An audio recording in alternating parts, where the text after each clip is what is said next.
Welcome to today's edition of Drive Time with David and Dave. Often irreverent, sometimes informative, and occasionally brilliant, Morningstar's finest tackle the comedic questions of the day, which no one else even dares to ask. David Vallier and Dave Yarnes come to you each week from their studio in Fort Mill, South Carolina. Now, if you've missed a portion of today's broadcast or would like to recommend it to a friend, you can hear this program at any time on the Drive Time with David and Dave host page at talknetworkradio.com. Well, now here are David and Dave with today's show.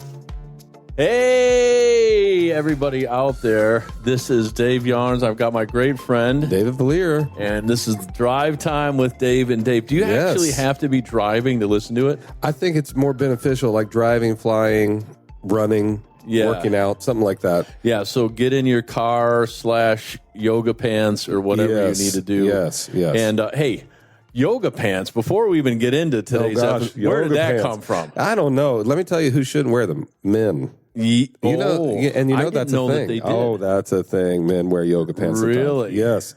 It's 2021, but guys, don't wear yoga pants. Now, listen, don't judge me, but I've got like camouflage base layer that I wear when I'm out hunting. Oh, that's fine. It's kind of like stretchy stuff, but I got something over it. Right, yeah. I'm not going to the store. It keeps you warm. It's like insulated and nice. Yeah. That's fine, but at least you're not going out. And call me prudish, call me old-fashioned. Well, don't call me those things. Right. It just seems like generally it's a little bit too revealing for our modesty thing. It is what it is, but all I know is that guys should not wear them. All right, so that's where we're stopping with it.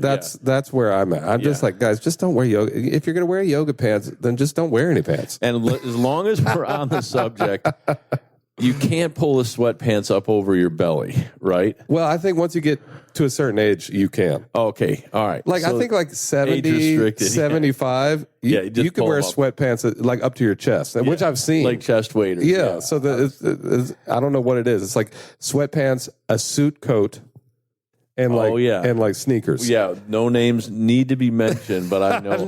No, and I think Bob Jones rocked the sweatpants. Oh, did he ever? Yeah, and that big eagle sweater. Remember that? And then he would wear like the blazer over it. Yeah, it was a look. It was a comfort thing. Yeah. I want to just give you a couple of fashion tips because I feel like I need to bring this down from the great state of New York. First of all, my tailor in New York, this is a very true story.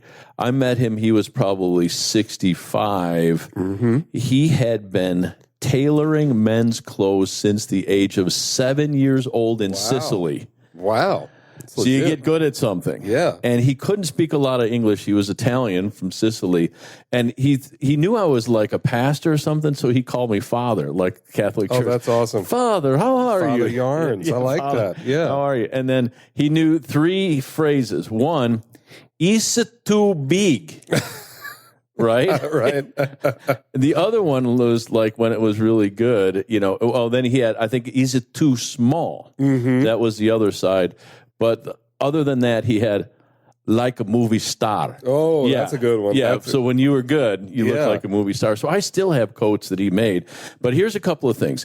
If you bend your fingers at the second knuckle, not the first knuckle, the second knuckle, and you swish them down straight arm below your pocket, that is the length your coat should be. Your suit coat. So if you're doing that, I've got long arms though, Dave. So, we're both standing up trying. But don't because you're doing. Oh, that. I see. So stand up straight. And that's how long your coat should be. If it's longer than that, you got to get it tailored. You do it, Sam. Wait, we're gonna have our. Yeah, let's see. So at the first knuckle or the second knuckle, it's just good to see the observation. I can see that. Yeah, that's generally where that needs to go. Me and Sam both have like long, lanky arms. We're both like. Sam Wise from the Shire is doing like some kind of like a robo thing, kind of there. Yeah. So that one. 3 pair of shoes. You buy 3 pair of shoes. Okay. And you wear them simultaneously. Like I'll wear one day, one the next, one the next. Will last as long as 6 pair of shoes if you just like buy 1 pair, wear it out, buy 2 pair, wear it out, buy 3 pair, wear it out. So the rotation. Right. Yeah. Right. Really extends. I found that with pants. Is that right? Yeah. Because I used to be, now don't get like whatever, but I used to be a like 1 pair of pants guy. Yeah. Like that was it. I just had one pair of jeans and that's all I wore. Now I've got like 10, 12 pair. I rotate them and it's wonderful. And they last much longer. You know, they don't get all like worn down and stuff. I heard this phrase the other day, and this was pretty interesting. Clutter is but a museum of crap. Let's look at our list here. Yes, crap is allowed on DriveTime. Crap's fine. Clutter is a museum of crap that you never use. And then he went on to say, you use 20% of your stuff 80% of the time. Interesting. Pareto's Principle. So you can get rid of 80% of your stuff and virtually never miss it. Wow, that is so true. I think it is very right. True, yeah. But I'm not going to get rid of it. You could, I could. Air quotes, but it's not going to happen. Especially with my coats. I'm a big coat jacket guy. Yeah. So I'm not getting rid of those. Well, we don't have much of a drastic change of season here in the Carolinas, but up north. Oh, yeah. Where I come from as a Northman. Yeah. You definitely had bins of stuff that started to come out at or around Halloween. Right. And the other stuff went away. That was changed. Very thick, heavy stuff. And you can let us know all of your fashion questions between Dave and I. We cover the spectrum. That's right. Drive at mstarm.org. Yeah. And we're getting email in there once in a lifetime. Once a quarter. And man, do we get excited. We're like, hey, someone emailed us. This is great. Yeah. I think, one last fashion tip. It used to be for me, this one has changed, but your shoes always had to be darker than your pants or your slacks. So, but now I'm seeing the light brown shoes with darker pants. Yeah. So what happened there? Well, I think especially as we're moving, progressing into the 2020s, a lot of those fashion rules are just going out the door. Right. Everything's dramatically changing. Like you remember back, about 10 years ago, especially for people my age, it was like skin tight pants, now it's all loose clothing. I love it. I love it. I remember the skin tight. Yeah, and now things don't necessarily have to match as long as there's like some kind of color palette. That's what you hear now. Yeah. It's not like it's like, what's your color palette? Or like, what's, are you going monochromatic or like, wow. Yeah, so monochromatic is kind of like, are you wearing a brown on brown? Or are you wearing a black? Man, I just felt like there's a whole body of knowledge I don't know about now. Yeah. And I'm stepping all over that, baby. You know who we should interview sometime about that is old Samwise. Samwise from the Shire. Knows this stuff. I mean, he knows it well. So yeah. Would you agree to be interviewed with us if we did it? Would you ever do it? He's holding up a dollar sign. He has a contract already printed. Wow. His contract I see a lot of zeros on there. There's absolutely no, he's not allowed to talk. Right. Otherwise, we got to pay him more money or something. And no one could ever trace him or find out. We don't pay him anything now, so then it would actually be pay him would be the optimal. Hey, this is, speaking of color, this is the one that I learned, and I looked it up today. So help me. It's something like, and you guys can check this out on the interweb here. Yeah. It's something like the National or the International Association of Communities with People of Color. Whoa. It's a big thing. There's like communities. I think I'm getting it right, but I went on the website and I saw this Slavic people, of which I am a Pole, are now classified as people of color. So finally, my Polish ancestors. Hey, welcome to the club. We've been persecuted for years. Wow. Yeah. So I don't know. I mean, who comes up with that? I mean, apparently, I have no idea. I guess that organization. That is really interesting. Yeah. And for those of you who don't know that are listening, I am half black, so that's what I'm saying. So welcome to the club. So you're automatic. Yeah, I'm in. So I think, and you know what? And that gets me to the thing. Like the other day, I'm at a store and my kids are with me, and I'm like, get the thing over by that guy that's standing by the thing. Right. He's the African American guy, the black guy. Yeah. And they're like, Dad, you're racist. Oh, gosh. And I'm like, I'm more descriptive. You know what I mean? Yeah, I know that distinction. But I mean, don't people pull that card out pretty quick? Oh, yeah. Listen, I grew up with that whole tension of what is allowed, because with different groups of my family, especially my dad's side, who that's the black side. Some of them enjoyed being called African American. Some of my family enjoyed being called black. So, like, my dad would rather you call him black than African American. And he explained to me one day of why. And so he had his own thing. And then I've got other groups of my family that they don't want to be called black. They want to be called African American. So it is sometimes a kind of like a tense thing because you don't know what What was it like for you to walk into a place and go, yeah, here's my mom. Right. And then here's my dad. And people, did they go, hum and a hump? Yeah, seriously. Well, they do that, but then they would say, and it just shows you that people they don't know. They would be like, oh, it makes sense. You know what I'm saying? Yeah, they would look at me and be like, oh, it makes sense. They're like, that's where you got those big old lips from. Or they grab my hair and be like, oh, yeah, that's where you got that hair from. And, and they mean well. And listen, I'm not one of those, I'm not in the cancel culture thing, where I'm just like, forget it, you're a racist. They, listen. Well, I think they don't know how to approach helps, it half the because time. I'm trying to do the right thing. I mean, and again, now that I'm from an official people of color group, oppressed Polish people growing up here, I mean, you used to get the morning beating at school, the afternoon beating, because I would be the only kid with a lunchbox full of gołąbki or pierogi. The other kids are trying to trade cheeseburgers and pizza, and I got cabbage rolls and borscht. Wow. No, it wasn't that bad, but I think the planet is getting smaller and smaller. There are 7 point some billion people. Do you know there are? I think this is true. There are more people alive today than have ever died. Really? Isn't that wild? More people than have ever died. More people alive today than have ever died. That's what I heard. That is crazy. Somebody can verify it for us. And I remember this. I think when I was in high school or graduated, there were somewhere around 3.5 billion people. Wow. So we've doubled in my, half of my lifetime. Man, the generation beneath you was busy. They were like, we got work to do. We got 4.2 billion people to put on this earth. Let's go. Wow.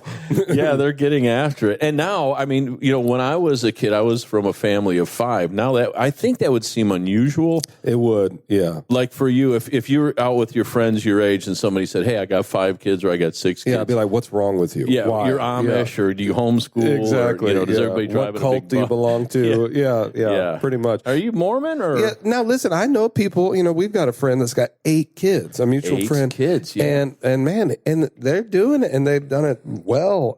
But I could never imagine it. It's hard, man. Yeah, because I got to the point where I wanted to yell at my kids. I would use all 3 names because I was frustrated and I didn't know which one did something. Right. So I go, Matt hates Sam. Get down here. They all run down. There's only one of them, but I figure he's got to respond at that point.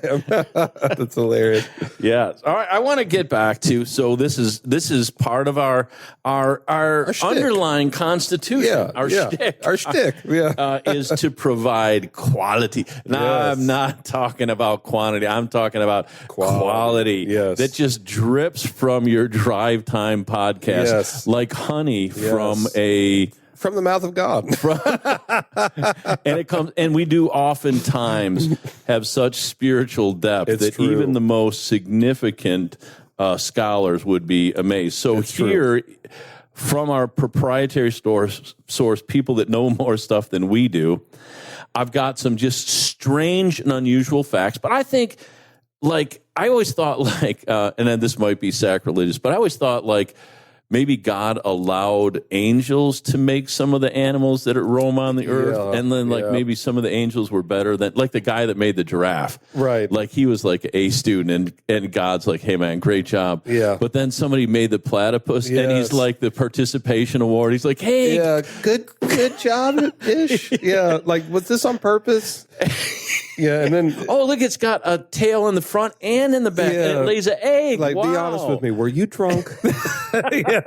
Did you break into some of that new wine and then like kind of make this thing? He's like, yeah, I'm sorry. And then check it out, like all the like the fairly like when your kid brings you home that like pot holder or something, Yes. you know, you want to keep it because it'll break his heart. Yes, but you got to kind of put it in some place. Yep. All God did, he put them all in like Africa or Australia, like New Zealand and Australia. Yeah. He's like, you just go over here.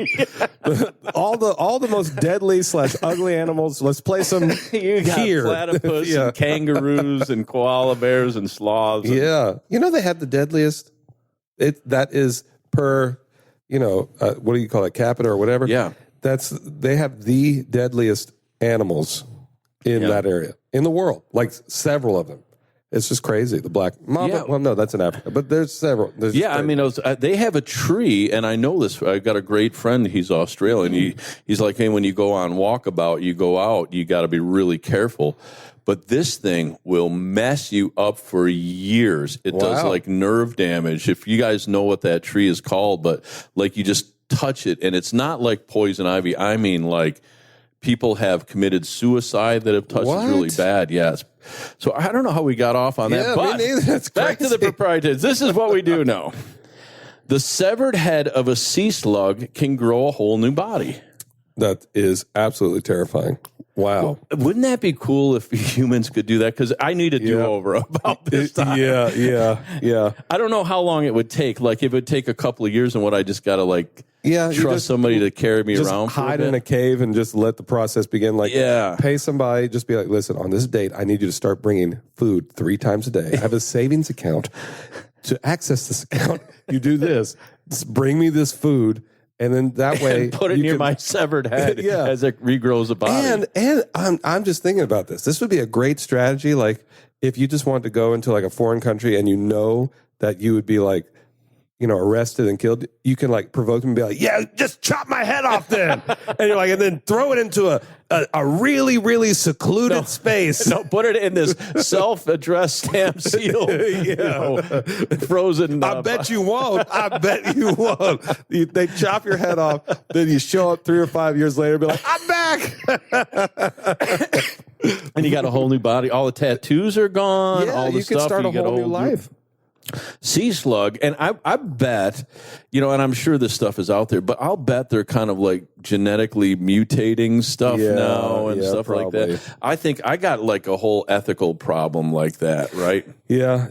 Sam and I were actually talking the other day, and we were saying, do you think, by the time like our kids, and now Sam doesn't have any kids yet, but I was saying the time that like our kids he needs to get a wife first. Yeah, that's right. That's very true. But I said by the time our kids are older, do you think they'll have some kind of like miracle drug that like keeps you going for years and years and years?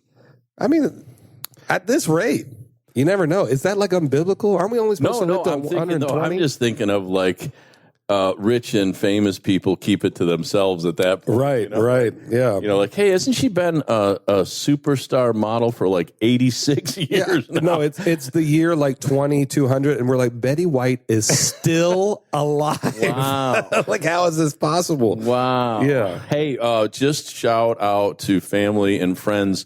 Just recently, Lonnie Rex passed this a couple of days ago. Yeah, so, man, what an incredible guy. I think he was 90 something, as I recall. Mm-hmm. What a great guy. All right, let's move on because this is important material that everybody needs to know about. Some sea snakes can breathe through their skin. You might think it's just a fish that have gills, but there are several species of sea snake. There's a tough one. That breathe through their skin as well. Oh, yeah. The hydrophis Caeanococcus. Are you speaking in tongues? Have been found to breathe through the top of its head. Wow. So I think yet again another cool feature. That is pretty cool. You don't like breathing through your skin? No, I just hate snakes. Oh yeah. Yeah, that's all I was gonna say. So honestly, if I could find a way to help them not breathe through their skin, I would. I'd just put a blanket on top of them and just be now that I'm thinking about it, why do they get some kind of cool attribute? Exactly. I want to be able to breathe through my skin. Why can't they have puppies breathe through their skin underwater? Right? Puppies deserve that, not snakes. Or kittens or something like that. Snakes deserve to burn, in my opinion. Gather all the snakes, burn them up. I don't like them. And, I think a lot of people feel that way. Yeah. Well, here's one I did not know. I did not know this. Easter Island, that iconic giant head. And they're not sure how they got there. Yes. And I think in Night at the Museum, there was one who was like, hey, dum dum, they're like thing singing up there, Easter Island, so you can get the picture. The heads at Easter Island actually have bodies. What? The iconic stone heads protruding from the ground on Easter Island are familiar to most, but many didn't realize what lies beneath the surface. Archaeologists studying the hundreds of stone statues excavated two figures, revealing full torsos which measure 33 feet high.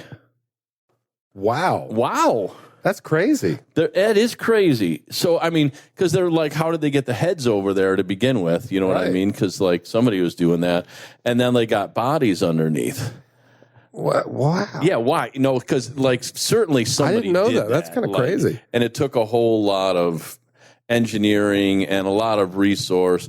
But, was it just somebody that was, mentally ill that was in charge? Like, hey, I want you to do this. Build a head and a thing, 33 feet high, and then take it over to this island. I don't care how much it costs. I don't care how many people. And then bury it, up to its neck. And I need that done by Friday.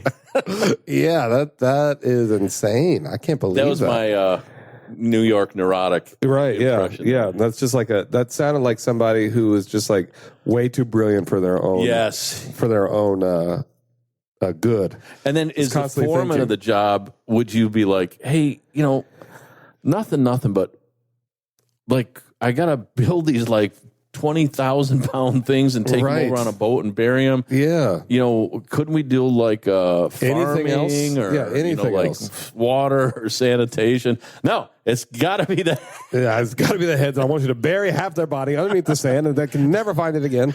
That is just absolutely crazy. Oh, here's one, and I think I did know this. Humans are the only animals that blush. Oh. We are also believed to be the only animals that feel embarrassment. Wow. It's a complicated emotion requiring understanding of others' opinions. Wow. So, now let me think this thing through. I think I embarrass myself a lot, so I'm kind of immune to it. I don't really get too embarrassed these days. Does that bother you? Do you blush at all? It takes a lot for me to get embarrassed. There are a couple of things that specifically embarrass me, but I don't.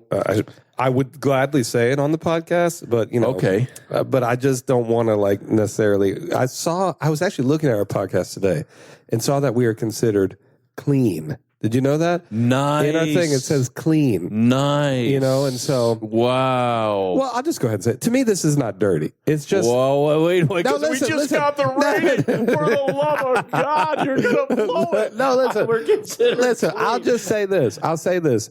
It's something that everybody does, and it's necessary for digestion. Okay, yes. For some reason, carry. I want people Excess to think amounts. that I don't ever do it. Okay. If I could look at someone and be like, oh, blah, blah, I'd be like, I've never done it. I don't know what you're talking about. Yeah. Yeah. Well, no, I could see that. There's a certain thing. I feel like. I'll go to great lengths to. Is that right? Oh, great. Well, lengths. we might need to explore this in a therapy session. I'm talking about get in my car, drive 2 miles down the road. Wow. Wow. It's wild. Yeah. So if you have your PhD in psychology, please call me. Please call me. Please call. Yeah. Well, I think isn't it interesting though? So, is there a fine line between not worrying about other people's opinions, but also I feel like some people are broken and they should worry a little bit. Yeah, no, I get it.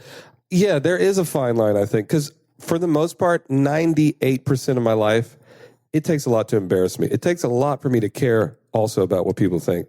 But there are little things in my life that I really do care about. Very, very little, but they're dominant. if that makes sense. But the other 98%, I don't care. I don't care what you think. I don't care what you have to say. I'm going to be me.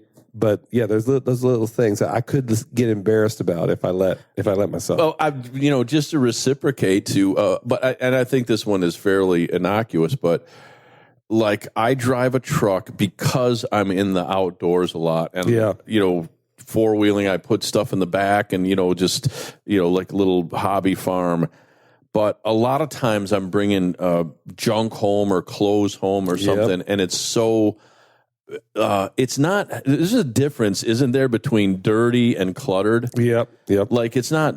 Well, it might be. It might be both. Yeah, but it could be. I get embarrassed, like if somebody's like, "Hey, can you give me a ride?" And I'm like, "Have you had your tetanus shot recently? Maybe if you've gone to like Africa and you have the whole litany of shots, I'll let you in my truck." Right. But that's kind of because I like to be fairly clean about stuff. Yeah. I mean, I kind of take pride in that, but no, I totally get that. But I think embarrassment. Mark Twain said this: "Man is the only animal that blushes or needs to." So that's kind of interesting. Well, here is an interesting one. The feeling of getting lost in a mall is called Gruen transfer. Oh. We've all heard how casinos are designed to deliberately disorient visitors, and I think theme parks too, right? Causing them to lose track of time and where they are exactly. But did you know that there's a similar strategy behind shopping malls? Interesting. Officially known as Gruen transfer, the phenomenon was named after Austrian architect Victor Gruen, who identified how intentionally confusing layout could lead to consumers spending more time and money. Wow. That's kind of sadistic at that point, isn't it? Those jerks. Right. Now I get it. Now I get why when you go to a mall, you do feel like a cow being led to the slaughter. You're just like, yes. Like, yeah. And here's the thing, because I actually had a friend that was in the amusement park business. They won't let you see any other food vendor and you only see one from any one viewpoint. So like, hey, I want those soft pretzels, but dang, the only thing I can see is the hot dog guy. Wow. So I go and get the hot dog guy, I walk around the corner, and now I got to get the soft pretzel guy because he's there. And then what happened to the lemonade guy? Oh, I'll get this. Well, there's the lemonade guy. But I think, why don't they just knock you on the head when you walk in, take your money? Yeah, and seriously, just, cut the middleman out. Where's my all-inclusive pass? Like in a cruise, right? You want to get me at a theme park? Let me have that. Yes. I want the all-inclusive, all thing. I'm gonna get everything. Hey, now listen, this is very important because we talked about this last year. What about the Morningstar cruise DriveTime with David and Dave, KBA? Fresh Fire, whatever. What is not Fresh Fire? Well, not Fresh Fire, but that's somebody else owns that one. Yeah, but all will roll it right in there. Any affiliation you've ever had with or without any of the organization, you come on the cruise. Would you do? Would you and I? Could we do the MC work? Yeah. Listen, I helped Rick put together a cruise several years ago, and they had a blast. And nice. So did you go on it? I had the option, but we just had our baby, and so I didn't. Okay, so you're like, hey, everybody, we're going to have a great time. Get on the boat. Yeah, I'm like, goodbye. I'm like, shore. See ya. That'd be fun, though, right? Like, so write us and let us know if you'd be interested in a cruise. And we guarantee that you will not have the Gruen transfer That's right. feeling. And instead of a booze cruise, we'll have a snooze cruise. Oh, and that we'll just sleep the whole time, like a whole siesta. Bring sombreros and you can just chill. Yeah, and we're just playing like just some very chill music, and then it'll be wonderful. We'll have a great time. I actually like the whole like 24-hour a day buffet. The idea that they have. Yeah. I think I would gain weight, but because they have that like chocolate fountain, and I was like towards the end of the cruise, I'm like sticking chicken wings in that. Yeah. I'm chocolate coating everything I had. I've never been on a cruise. Really? Nope, never. Yeah. Not once. Well, I don't maybe like you water, would like though. it. Maybe you can't get away from people. That's one of the big things. Oh, then nope. Dave, have a great time on your cruise and enjoy yourself. Yeah, there's nowhere to go. I'd feel trapped. I'd probably jump overboard. And you do have there's a pool on the deck, and there's 87,000 people in there. And listen, some of them might have peed. I get that feeling. Nope. Yeah. You see, and that's why I don't like pools. I've told you my dislike for pools. Yeah. Yeah. I don't. Do you think that people are peeing in that pool once in a while? Absolutely. It's disgusting. Yeah. So they're just in there, and maybe they're on their way out too. So hey, what's it going to hurt? Gosh. Yeah. Vile. And especially if I see little kids, the 2 or 3, they're going to pee in there. Yeah. And let me tell you, if you're an adult and you pee in a pool willingly, shame on you. Come on, man. Disgusting. There should be some kind of I hope tribunal. they have those. I hope they have those things where they follow the person around, like a die or something. Yeah, really, it oust you and be like, "Here, you peed," and we just all start chanting shame. Yeah, I think. Well, we've got so many things to go from there. Speaking of the, I really like all you can eat buffets. I'll sacrifice some quality for quantity. I won't. See, I don't. No. All right, talk to me. Well, I don't like buffets for several reasons. Number one, I find the food never to be good. Okay. Number two, there's so many people hovering around the food, it grosses me out. Sneeze guard or no sneeze guard, it's disgusting. Okay. Number three, I like experience. And this is my wife's fault. She's made me bougie beyond all compare. Wow. I like small plate dinners, 6, 7, 8 courses served to me. What? So you start off with a cheese and meat and cheese board, and then you come out, maybe with a nice little pasta. Then you got a little thing in between, and then you got. Wow. Yeah, that's me and Ellery. It's vibe. We and be at the restaurant for 3 hours. Yeah. And just the whole time, it's just things are coming. That's what we like. Wow, that is cool. See, I you got a whole buffet full of stuff there. Literally, when I go in, the lady's trying to show me to my table. I'm like, no. Yeah. Just, I am here I'm for the going buffet. to the buffet. Yeah. If I could just pull my chair up there so I don't have to go back. Yeah. But I think it is I'm not trying to gorge, so I'm so stuffed. But it's just I want to try all this stuff. Right. Hey, I wonder if I can dip the celery in the vanilla pudding and see how that works. Yeah, you're like that goose on Charlotte's Web. Or no, was it a goose? What the affair is a fabulous smorgasbord. You remember that? Did you never watch that? No idea. Sam Wise from the Shire. He doesn't know anything. Sam's too young. All he knows is SpongeBob and that kind of stuff. But am I being complimented or am I being dissed? No. I'm saying this goose in Charlotte. I want you to encourage it. Watch it because it's a cartoon classic. This goose is just singing to the spider and to the pig. I know this all sounds crazy out of context. Was there any peyote and or MDA, LSD involved in any of this revelation? He's just singing to him about how a fair has everything. Oh, a fair like a carnival. Yeah, and then he starts talking about this it's like a smorgasbord. It's you got the food, you got the rides, you got everything, and you just soak it all in. That's what I was thinking of when you were talking about how much you love the buffet. That's what I like about the buffet. And then I think there is a little bit of a quality issue. You know what I mean? You got to get that. And I've never gone to a buffet and left being like, man, that was the best food I ever ate. I've more so left being like, give me a bathroom immediately, or roll me out of here. Yeah, or I hate myself. I got to take a shower now. And hey, write us and let us know, buffet or a la carte. Yeah. Buffet or a la carte. Or I think you're going more for the tapas thing. Yeah. I like, again, that small plate. Yes. Just you fill up slowly. Yes. And it's just a whole experience. You make the dinner an experience. Oh, yeah. You can't, it's hard to make the dinner an experience at a buffet. Right. I've done kids' birthdays at buffets before, and it's kind of fun, because you get the whole thing, you get what you want. But it's not so much the experience. Maybe there's really next level high end buffets someplace that we don't know about because we didn't grow up like that. You never know. You were telling me that your friend has a really great buffet. I have a friend that owns the largest buffet in the United States. Wow. Yeah, it's in Lancaster County.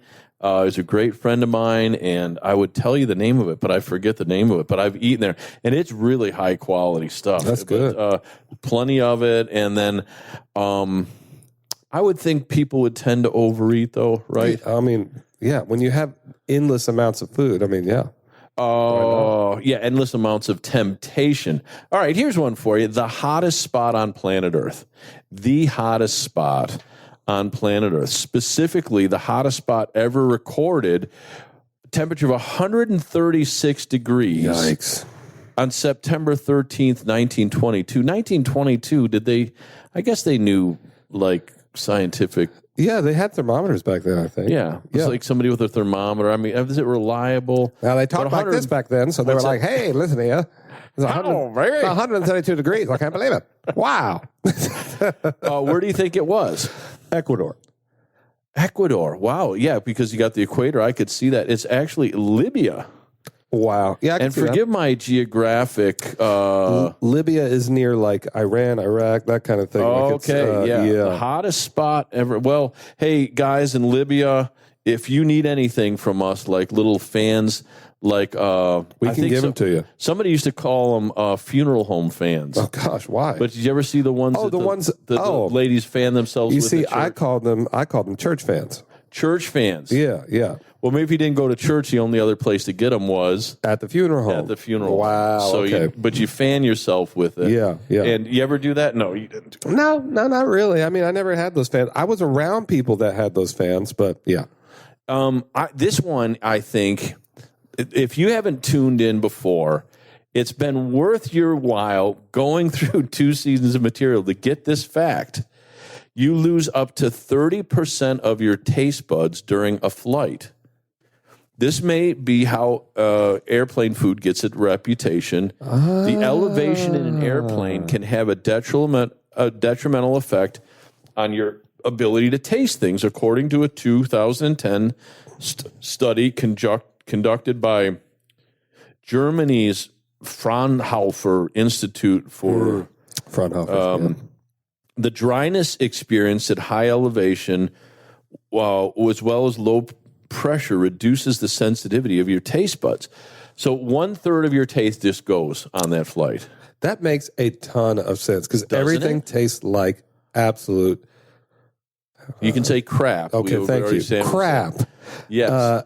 On flights. Like, I hate it. Like, even like the peanuts. Like, I'm just like, what is this? Yeah. That makes a lot of sense. But what if, like, people, like, thought they had COVID that were just got done from an airplane? I can't taste anything. I can't. Yeah. Oh, man. Put that in there. Yeah. And I wonder if we're going to lose our rating saying crap like 4 or 5 times because we're rated as clean. Listen, we want to stay clean. Okay, please, for the love of God. Please. This has been our dream from day one to be a part of the Clean Podcast Club. Really good, clean humor. Yes. Good, clean Bible things. Okay, listen, we have never cussed. Never. And we never will, all right? So don't remove us. Nor have we thought any thoughts that are worthy of cussing. Exactly. Your nostrils only work one at a time. When you breathe in and out of your nose during the day, one nostril does most of the work at a time, which duties switching every several hours. This is called the nasal cycle. It's it's a same autonomic nervous system that regulates heart rate. That's interesting. That is really wait. Hold on. We're gonna have to wait for a little bit, but like, listen. Samwise, get us a Sharpie, and then we'll put a little nick on one side of our nose, and we'll see which one we're going through, and then when it cycles off. Yeah. So apparently your body does this automatically, like you're not telling your heart to pump, it knows what its deal is. But what if you're like a big cocaine user? Cocaine use, you're putting it up through your nose. See, this is definitely going to take us off the clean. But that, hey, you know what? No, listen. No, we're already down the path. Listen, it's just another way of saying, why would you do that stuff? Because it's going to mess something up. But yes, what if you had some kind of nasal issue? Yeah, no, and listen, people, I've known people in my past that have done that, and they do have it destroys their deviated septum. Yes, that's what I've heard. And And yeah, so like they're just constantly like doing, trying to, and so it really does mess that up. So that's a good point. And then what if like it's like a bridge that's trying to go to the other side, and right? It can't right. that switch just keeps falling back. And this is our overall message, which will get us back into the clean rating. Please, just say no to drugs. Absolutely. Hey, I got us back, Dave. Yeah, thank you. And I think just on that note, God created such variety of cool stuff, flavors and colors and places and people. Right. Like, I mean, you just experiencing life. Yeah. I wouldn't want to have my senses dulled. Yeah, man. agreed. And even like honestly, like I've got a great friend that's leaving. He's been working with us for years, and he's going. And I've been feeling sad. Yeah, but it's okay. Yeah, like I'm sad because he's like my best friend, and he's leaving and going, and he's so just a real traitor. Like I wouldn't want to ever take some kind of drug to kill or that. Right. Like, I think it's okay to experience sadness. Yeah, instead, your goldfish dies. Yeah, which apparently they don't live that long, so you're going to have a lot of sadness. Yeah, instead of doing something stupid, just put on Parks and Rec and just laugh. Rec. Yeah, which I know we both have a mutual love for. Yes, yes. Thank you for great show for sharing that, Parks and Rec. And I did listen to the Polish polka Morningstar song. Oh yeah, what'd you think about that? It was great. Yeah, I broke out my stuff, and was it like legit polka? Oh yeah, it was. It was legit because the dance that goes with that is a 2-step rocking dance. Yeah. And that's why they can get, I don't know if you've ever watched it on a dance floor, they can get like really rocking around. I mean, of course, ladies and gentlemen, when was the last time you went to a good polka? Yeah, I mean, that's right. That's right. We need to host one. We need to host Dave and Dave Polka Fest. Woo! What do you think? Yeah, there it is. I felt a little tingle as you said that. Yeah, you gotta have an accordion and a clarinet. Okay. I mean, the rest of the instruments are pretty basic: guitar, drums. Yeah. But accordion and clarinet, and then we're in, and then we can teach people how to do the polka. That would be. Do you remember we used to do at Morningstar a formal dance every year? I do remember that. Yeah. And that was cool, right? Yep, did you like that or no? I did, and I didn't, just because I don't like dressing up. Like a ton. So yeah, I did, and I did. I liked the dancing part. So that was good. Did you dress up? Yeah. I mean, I think, let me take that back. The older I get, the more I enjoy wearing a suit. Yeah. That happened kind of in my early 20s. Yeah. And so I was kind of like, you're such a young fella. I was a dirtball back then. No, never. I was, Dave. Like, so in touch with modern fashion that it incensed you to.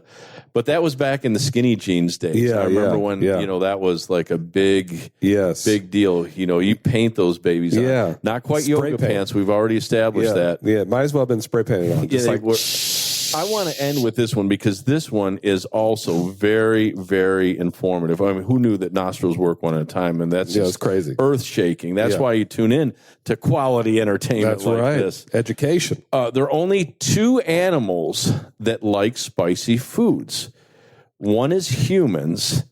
Humans have had a rare distinction because now that I think about it, if you ate a habanero pepper, and like say you're hungry and you're going through a garden and you're like, wow, this is celery, that's cool. Here's a potato. Oh, here's a nice tomato. Oh my God, what was that? Right. You would mark that thing and you would be like, I'm not going to eat that anymore. Right. But somehow humans have an acquired taste. The other animal is the tree shrew. Of course. Yes. Obviously. As a study by Chinese researchers that found, and like, how do you get that job now that I'm thinking about it? Yeah, they're like, we must find the one animal that enjoys spicy food. They're like, I bet you it's the tree shrew. I bet you. My money's going on the pelican or maybe the giraffe, but look at it. It was the tree shrew. That's crazy. According to this, shrews have, I don't know, there's telling me all this stuff, but they're less sensitive to hot chili peppers. And as a result, these, quote, adorable critters happily gobbled up whatever the compound is that gives pepper their spice, they seem to like it. But now that I'm thinking about it, it says 2 animals that like spicy food. I think that is more like they're oblivious. Yeah, they can tolerate spicy food. Because listen, my dog will eat some like chicken tikka masala like it's nothing. Now, do you think if he's given the choice between, because like when you go into the restaurant, do they ask you like the number that you want? Oh, sure. What do they ask you? I have an Indian restaurant that I go to all the time. They know me by name. Like I walk in, they're like, David, but they always ask me like, what number do you want today? And I always vary between like 3 and 5. And then they have one that's called So 1 Indian is the hot. least spicy. Yeah. 2 has got a little bit of bite, like but you can give it to your kid. 3 is when it's like, oh, okay, this is getting a little hot. 4 is like, I'm sweating. 5 is like, this is going to stay with me for days. Yeah. And then Indian hot, I don't even know how you can enjoy it. In my personal opinion. I've got a friend, he runs sound here. We went one time. He has traveled the world. He's known for really being able to tolerate spicy food. I saw him order Indian hot one time. I've never seen a human being suffer so much while eating. Wow. Yeah, see, that wouldn't be fun for me. Yeah. I do want to say that one of the reasons you should come and visit us here, Drive Time with David and Dave, come to Morningstar. We would love to have you. So much going on. We promise to say very spiritual things while you're here. We're saving up our spiritual comments. That's right. We're not using them on the podcast all the time because we release them in multitude when people are. But I think one of the best things, other than you've got the Billy Graham Museum just down the road. You can come and see that. You can stay with us. People don't know we have hundreds of hotel rooms that I'm privileged to manage. You can stay in one of those. And there is the world's hottest pepper. That's right. Ghost pepper. Yes. And the Carolina Reaper. Carolina Reaper, yeah. They're from this part of the world. Yeah. And I guess they have an international hot pepper like eating contest or something that's right here, just a minute away from Morningstar. Yeah, and there's a store actually that carries that called Pucker Butt. Really? Yeah, and it is good. I got my wife's husband. I'm sorry, my wife's husband. Wait a minute. Wait just a minute here. Wait a second. I meant to say my wife's dad. God, that could have gone south real quick. But I got my wife's dad a ghost pepper chocolate bar. Wow. And we tried it together. And Dave, my mouth went numb after eating maybe a corner, like the smallest little corner piece. He took a big old chunk and just ate the whole thing, didn't even flinch.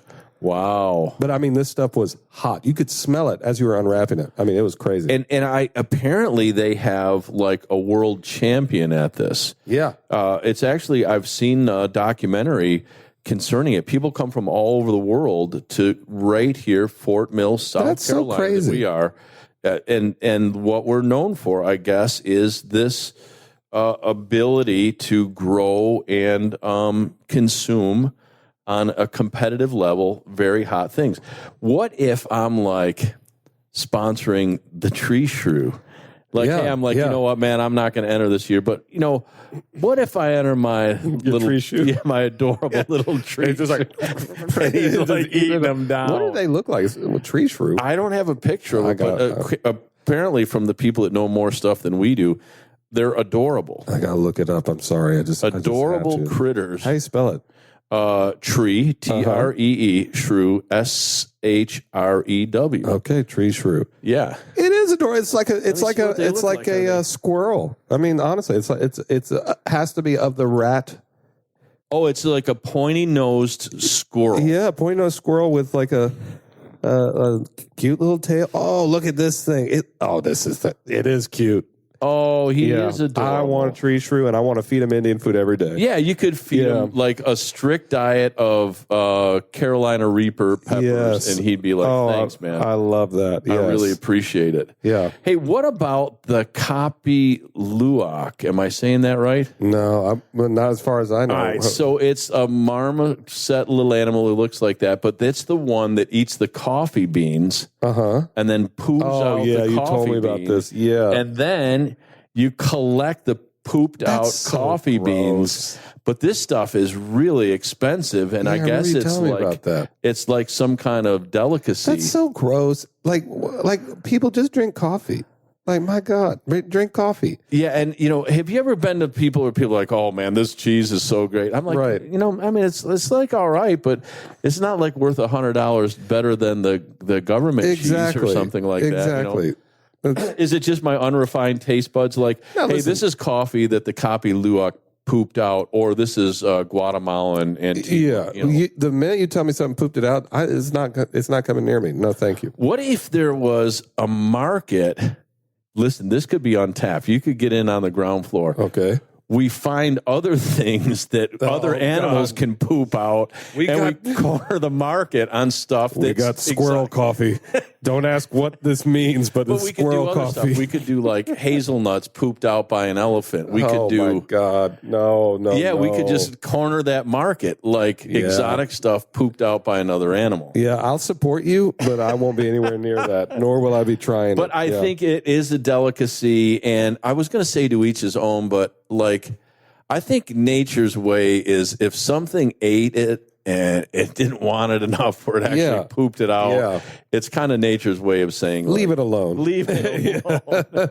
Leave it here and let it go back to the earth. And that's just... Lots of stuff coming up. We'd like to see it. So I do think on a spiritual side, so you've waited all this time to hear us say something spiritual. I do think it's really important time for us to just keep close to the Lord. Yeah. Like, you don't have to go too far or read too much to see that the world is a crazy at this point. Mm-hmm. Just keep close to the Lord. I mean, just keep honoring Him, worshiping Him. Keep a biblical worldview. I mean, what's your thought on, like... This silence. No, well, you said on like I was just waiting. Yeah. I have no opinion. I guess I should have completed the sentence. Yeah. What's your thought on that? Because I was like, on like what? It's hard to turn the corner from things getting pooped out for sale. But but what's your thought on, like, just, I mean, how do people level set in a crazy world like this with the Lord? Well, I've been really on the message of, since we are on the spiritual side of things, but for real, just keeping your eyes on Jesus solely. So, and keeping your eyes in the Word. But, I think in 2020, the church in general, I'm not talking about our church, I'm talking about the church in general, had their eyes all over the place. But Jesus was like the least talked about thing in church. And not that church defines what we do, but I think it was kind of a pulse of what was going on just in the Christian world. And I think we're shifting our eyes back to the Lord and seeing how's He leading, what is He doing, what does He feel, and really kind of readjusting back to that the way it should be. And I think that's really the key to surviving all this craziness that's going on right now. Just keep your eyes on the Lord. It is interesting. And I think, in the early church, they didn't have Bibles, obviously, and they really had to rely on the Holy Spirit to guide them. Like, because, don't you kind of know if something's wrong? Yeah. I mean, the Holy Spirit convicts you, like, hey, maybe I should go over, knock my neighbor on the head with a hammer and take his car. Right. And then, like, the Holy Spirit's like, no, not so much. Not so much. You could ask him to borrow the car, or be polite.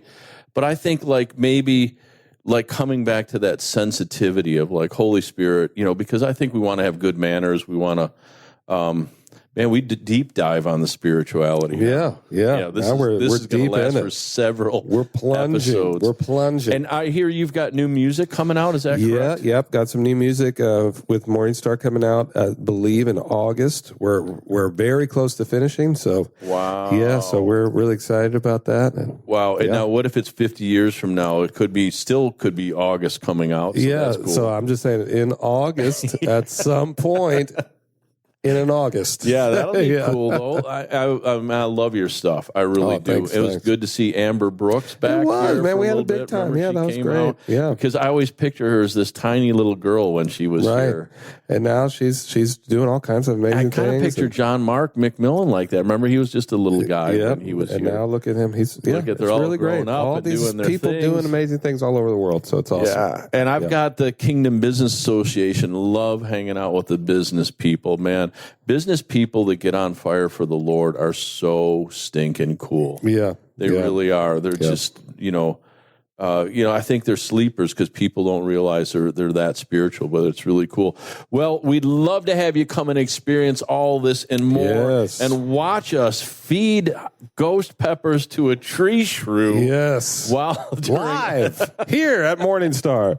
So go ahead and take us out. All right. So, hey, we want to just thank you once again for listening to Drive Time with David and Dave. And you can listen to this on any streaming platform. So that's Spotify, that's iTunes, Amazon Music, YouTube, all of those kind of things. Share it with your friends.